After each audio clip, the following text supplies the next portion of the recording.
Por isso nós buscamos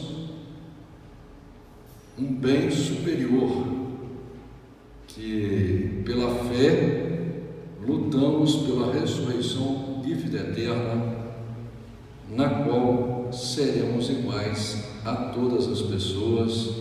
Não haverá ninguém melhor do que a gente, não seremos melhor do que ninguém. Mas para alcançar, temos que lutar. Temos que lutar principalmente para nos convertermos.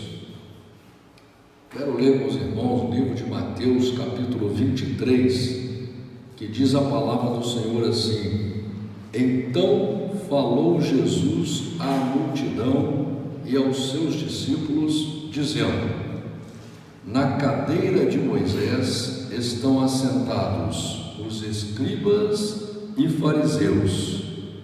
Aqui Jesus faz uma referência ali no livro de Neemias, capítulo 8, versículo 4.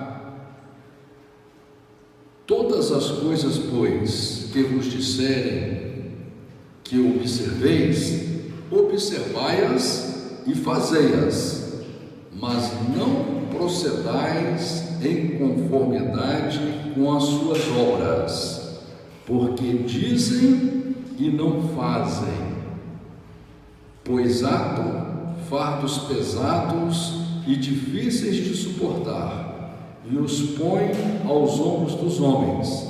Eles, porém, nem com o seu dedo querem movê-los, e fazem todas as obras a fim de serem vistos pelos homens, pois trazem largos filatélios e alargam as franjas das suas vestes, e amam os primeiros lugares das ceias e as primeiras cadeiras nas sinagogas, e as saudações nas praças, e os serem chamados pelos homens Rabi, Rabi. Irmãos, aqui é muito importante isso que Jesus está falando, que há muitas igrejas que pregam doutrinas que chegam a ser absurdas, algumas ridículas, que não estão na Bíblia. É a igreja que proíbe a mulher de cortar o cabelo, proíbe a mulher de usar um esmalte, de usar um brinco, proíbe a mulher de usar uma maquiagem, proíbe a mulher de usar uma calça comprida, não é? Proíbe a mulher na igreja de sentar do mesmo lado do homem. Tem igreja que a mulher senta do lado do homem e senta do outro. A mulher não pode pregar para o homem ou falar de Deus para o homem, a não ser que coloque um pano na cabeça, um véu. Então são doutrinas de homens que eles colocam para dificultar a entrada da pessoa no reino de Deus, e eles mesmos não fazem nada disso. Esses mesmos pastores que proíbem a mulher de usar um brinco, eles usam botões na lapela dos seus ternos, eles usam relógios caríssimos, muitas vezes até de ouro, eles usam anelão no dedo, mas impõem uma doutrina mentirosa e colocam um fardo pesado em cima da pessoa, do fiel incauto, porque o fiel, ele acaba sendo vítima do falso pastor e do religioso, como Jesus está alertando aqui, porque ele não lê a Bíblia, ele não tem amor pela palavra de Deus, ele vai na igreja só buscar a bênção imediata, ele não está preocupado com a ressurreição e a vida eterna, não está preocupado com a sua salvação e a salvação da sua família, que só será possível com a conversão da pessoa pela palavra de Deus. E aqui mostra que já naquele tempo, os bonitinhos, os pastores gostavam de andar muito bem vestidos.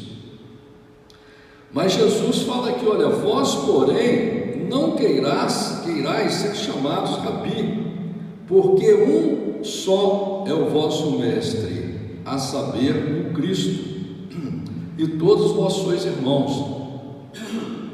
É o que eu sempre digo aqui, irmãos, Não tem ninguém maior para Deus aqui na terra e ninguém melhor.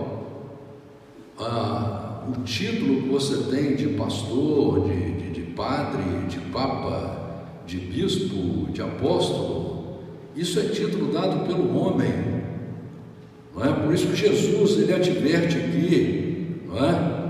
A gente não deve ter nenhuma vaidade por ser chamado por um título, porque, como diz aqui, há um só pastor, há um só mestre, há um só rabi, que é Jesus. O resto nós somos todos irmãos, somos todos servos inúteis, porque não conseguimos fazer nem aquilo que o Senhor manda, e ainda tem gente que quer ser alguma coisa melhor do que os outros, mas lá na frente você vai ver eles sempre caindo. E a ninguém na terra chameis vosso Pai, porque um só é o vosso Pai, o qual está nos céus. Nem vos chameis mestres, porque um só é o vosso mestre, que é o Cristo. O maior dentre vós será vosso servo, e o que a si mesmo se exaltar será humilhado, e o que a si mesmo se humilhar será exaltado. Então, a diferença é essa, né? Esses pastores aí que querem ser dono das ovelhas, que têm as ovelhas como uma propriedade financeira para eles, e ficam se achando, se exaltando, mas Deus vai humilhar eles. Deus vai humilhar eles, porque estão contra a palavra de Deus, contra o projeto de Deus. Quem prega a palavra, quem pastoreia um rebanho que é de Deus, não é propriedade dele, a própria igreja não é propriedade de ninguém, a igreja é de Deus, não faz mais do que obrigação, isso é um sacerdócio, isso é um dom, isso é o dom daquele que ama a Deus. Quem ama a Deus sempre terá o desejo de divulgar o Evangelho, de pregar sobre o reino de Deus para as pessoas, e gratuitamente, com amor. Não importa se a pessoa vai aceitar, se não vai aceitar, porque Jesus, quando saiu para pregar, ele foi humilhado, ele foi expulso de lugares, quiseram espancar ele e até mataram ele, espancaram e mataram, e assim fizeram com os discípulos também. Nem por isso ele deixou de pregar, nem por isso os discípulos deixaram de pregar, mas sempre teve em toda a terra, em todo o tempo, pessoas que usam o nome de Deus, que usam a igreja de Deus para aparecerem, para ficarem famosos, para ganhar dinheiro, para desviar a ovelha da verdade e para ficar tornando difícil a entrada no reino de Deus. Versículo 13: mas ai de vós, escribas e fariseus, hipócritas, pois que fechais aos homens o reino dos céus, e nem vós entrais, nem deixais entrar aos que estão entrando. E é isso que esses pastores falsos fazem, ficam usando de xamanismo na igreja, de espiritismo na igreja para atrair os fiéis, não pregam a palavra de Deus, a verdade de Deus, porque Jesus diz: aquele que prega a minha palavra, que pregue a minha palavra com a verdade. Nós somos chamados para pregar o Evangelho, a Bíblia Sagrada, para isso somos chamados, não é para ficar pregando milagre, pregando dinheiro, não é para isso que somos chamados. Os milagres são consequências, a prosperidade de Deus é consequência, mas o objetivo de todo pregador é fazer com que aquela pessoa se salve, e ninguém será salvo se não passar pela palavra de Deus. Não adianta ficar só dando milagre para os outros, falso milagre ainda, porque essas pessoas que recebem falso milagre aí, que fica andando atrás de falso pastor, a vida inteira você vai ver, ela ganha um milagre hoje e amanhã está na prova de novo. Você nunca vê ela no futuro realmente feliz e prosperando. Por quê? Porque andam atrás da mentira, como diz a Bíblia, como Jesus fala, né? Querem ouvir palavras agradáveis, né? Só querem a solução do dia de hoje. Mas Jesus deixa claro aqui: ai de vós, escribas e fariseus hipócritas, pois que fechais aos homens o reino dos céus, e fecham o reino dos céus mesmo. Eles nem entram porque não vão entrar. São obreiros do que é contra a lei, são obreiros, são pessoas que desviam a ovelha da verdade de Deus e não vão deixar a ovelha incauta entrar também. Ai de vós, escribas e fariseus hipócritas, pois que devorais as casas das viúvas sob o pretexto de prolongadas orações, por isso sofrereis mais rigoroso juízo. O que tem de rezador aí, de orador na casa dos outros, a pessoa com dificuldade, com problemas terríveis, o servo de Deus vai lá, ao invés de ir lá levar uma mensagem de verdade, uma exortação da palavra de Deus, para que aquela pessoa aproveite aquele momento de dificuldade e possa abrir o coração e se entregar a Deus. Não, eles vão lá, né, fazendo adivinhações e fazendo milagres para poder sempre ganhar dinheiro. Que está aqui, devorais as casas das viúvas. Ai de vós, escribas e fariseus hipócritas, pois que percorreis o mar e a terra para fazer um prosélito, e depois de o terdes feito, o fazeis filho do inferno 2 vezes mais do que vós. Olha aqui, irmãos, é o que mais acontece no mundo, nas igrejas, pessoas fazendo proselitismo, fazendo prosélitos, ou seja, ao invés de converter a pessoa em uma ovelha de Deus, ao invés de converter aquela pessoa ao projeto de Deus, eles fazem um seguidor deles. E essa pessoa que ela já estava sendo chamada por Deus para entrar no reino de Deus, ela se torna pior ainda do que o profeta.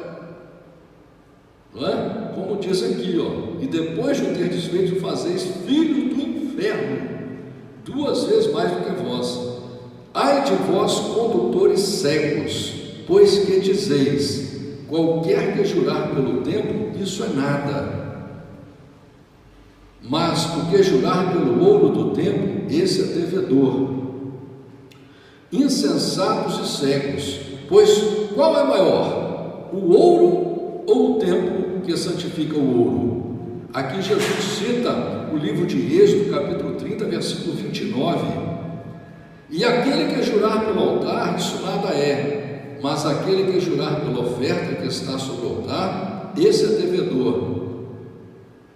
Aqui Jesus, ele está citando, no versículo 19, o livro de Êxodo, capítulo 29, versículo 37, que fala sobre a santidade do altar, e diz assim: insensatos e cegos, pois qual é maior, a oferta ou o altar que santifica a oferta? Portanto, o que jurar pelo altar, jura por ele e por tudo o que sobre ele está, e o que jurar pelo templo, jura por ele e por aquele que nele habita. E o que jurar pelo céu, jura pelo trono de Deus e por aquele que está sentado nele. Então, irmãos, aqui também nós vemos lá no livro de 1 Reis, capítulo 8, versículo 13, que fala, né? Quando Deus fala sobre o templo, quando Deus fala sobre a casa de oração, sobre a igreja dele, que ele diz que os olhos dele estão atentos para a oração no templo, na casa de oração, os ouvidos deles estão atentos, e como Deus fala, ali é que onde eu vou ministrar a bênção. Por isso que é tão importante a igreja, é tão importante vir à igreja. Ai de vós, escribas e fariseus hipócritas, pois que dizimais a hortelã, o endro e o cominho, e desprezais o mais importante da lei, o juízo, a misericórdia e a fé. Deveis, porém, fazer estas coisas e não omitir aquelas. Aí continua como hoje, né?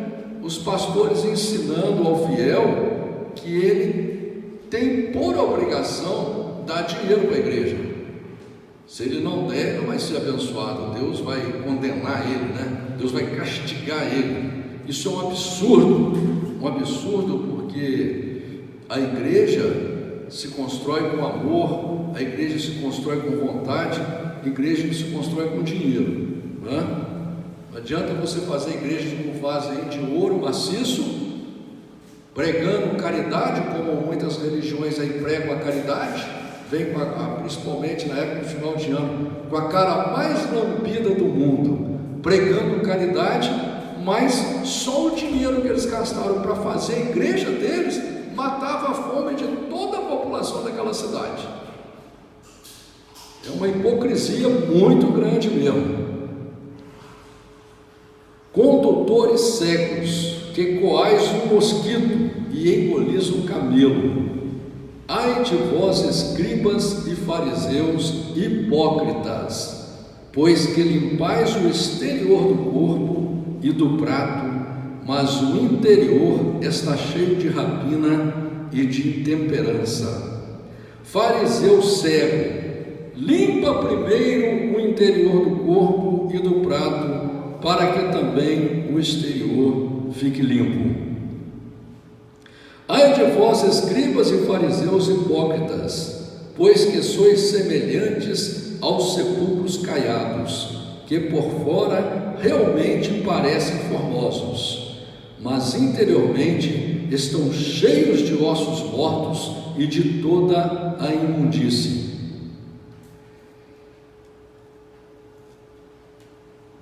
Assim também vós exteriormente pareceis justos aos homens, mas interiormente estáis cheios de hipocrisia e de iniquidade.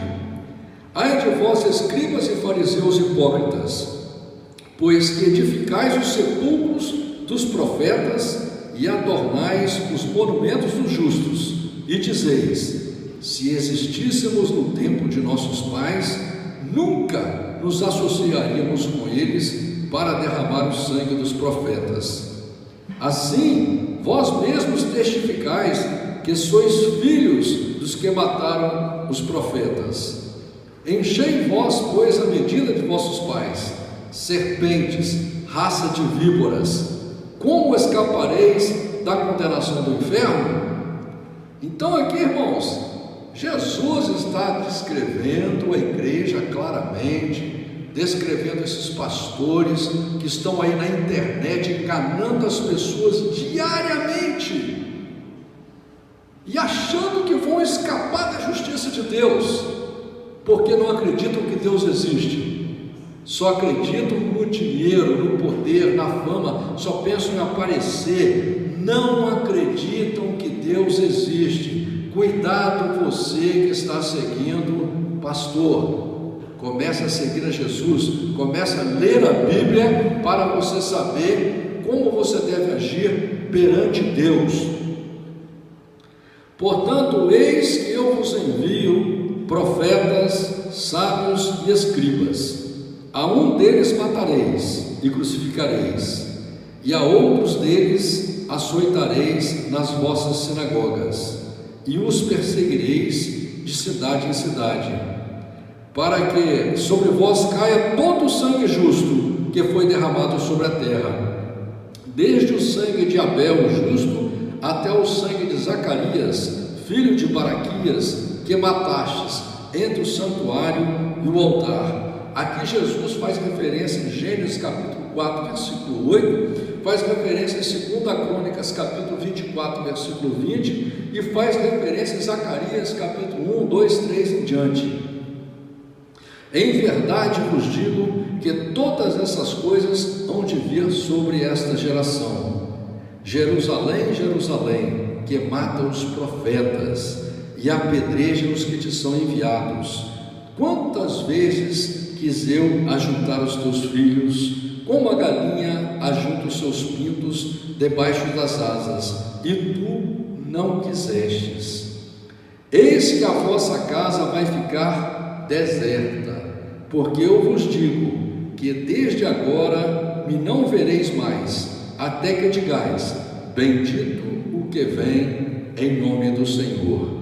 Aqui Jesus, ele faz referência a uma profecia que tinha lá no livro de Salmos, capítulo 118, versículo 26, que quando Jesus viesse, quando chegasse a hora, dele ser crucificado e morto, ele ia sair na rua e as pessoas iam dizer: bendito que vem em nome do Senhor.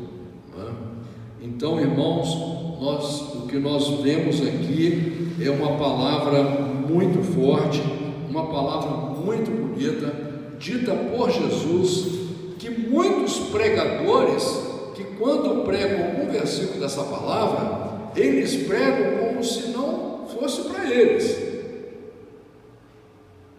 Eu cansei de ver falso profeta, de pregador sem vergonha, famoso no Brasil inteiro, que prega essa palavra como se fosse para os outros.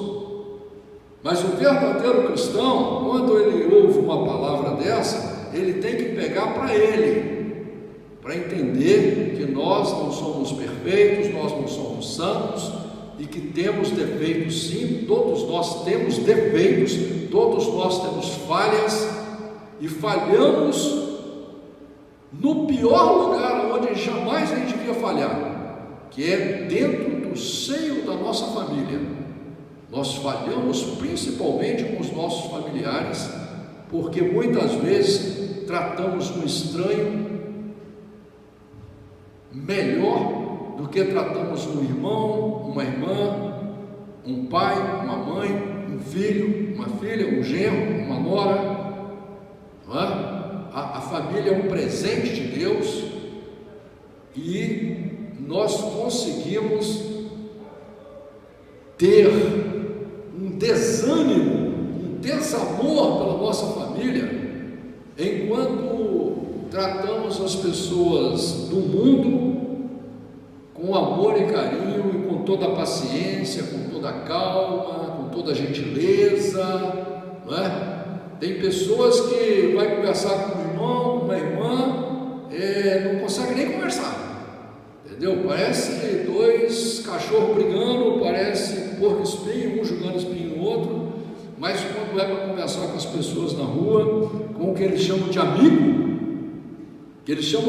de amiga, mas no dia da calamidade, no dia que ele estiver lá no hospital, morre, não morre, ou necessitado de verdade, os amigos vão sumir.